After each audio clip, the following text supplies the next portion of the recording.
Hi குழந்தைகளா, இன்று உங்களுக்காக ஒரு சிறப்பு விஷயம் உள்ளது. மீராவின் தோட்டத்தில் இருந்து ஒரு சிறிய சாகசம். அது ஒரு புத்துணர்ச்சியான தங்க நிறமான காலை பொழுது. இலைகளில் பனித்துளிகள் மின்னின. மெல்லிய தென்றல் மல்லிகையின் இனிமையான வாசனையை சுமந்து வந்தது. அதே நேரத்தில் பறவைகள் சுற்றிலும் கீச்சிட்டுக் கொண்டிருந்தன.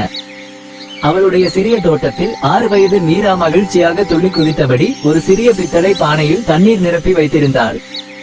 இந்த தோட்டம் அவளுக்கு மிகவும் பிடித்த இடம். இங்குள்ள எல்லாமே உயிருடன் இருப்பது போல் அவள் உணர்ந்தாள். பூக்கள் அவளை பார்த்து புன்னகைத்தன, செடிகள் அவளுடைய பாடல்களை கேட்டன, பட்டாம்பூச்சிகள் அவளுக்காகவே நடனமாடின. மேலே ஒரு கொய்யா மரக்கிளையில் மித்து என்ற கிளி ஆர்வத்துடன் தன் தலையை சாய்த்து அவளுடைய ஒவ்வொரு அசைவையும் கவனித்துக் கொண்டிருந்தது. மீரா, மீண்டும் அந்த தண்ணீர் பானையுடனா? இந்த செடிகளுடன் ஏன் இவ்வளவு நேரம் செலவிடுகிறாய்? நீ அவற்றுக்கு தினமும் தண்ணீர் ஊற்றுகிறாய், ஆனால் அவை சும்மா அமைதியாக நிற்கின்றன.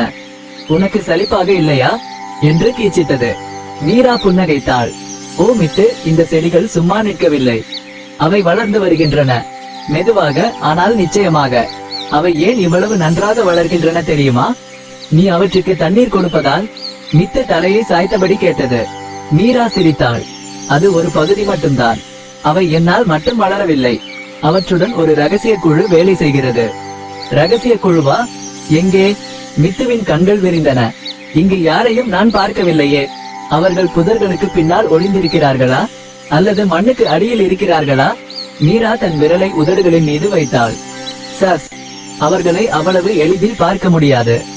இந்த குழு எப்போதும் இங்கே இருக்கிறது, ஒன்றாக வேலை செய்கிறது, ஒவ்வொரு நாளும் செடிகளுக்கு உதவுகிறது.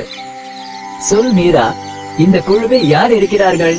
என்ன ரகசியம்? மித்து உற்சாகத்தில் தன் இறக்கைகளை அடித்துக் கொண்டது. மீரா மர்மமான புன்னகையுடன் செடிகளை பார்த்தாள். பொறுமை மித்து, நாளை நான் உனக்கு காண்பிக்கிறேன். உனக்கு உண்மையாகவே தெரிந்து கொள்ள வேண்டும் என்றால் நீ காத்திருந்து கவனமாக பார்க்க வேண்டும்.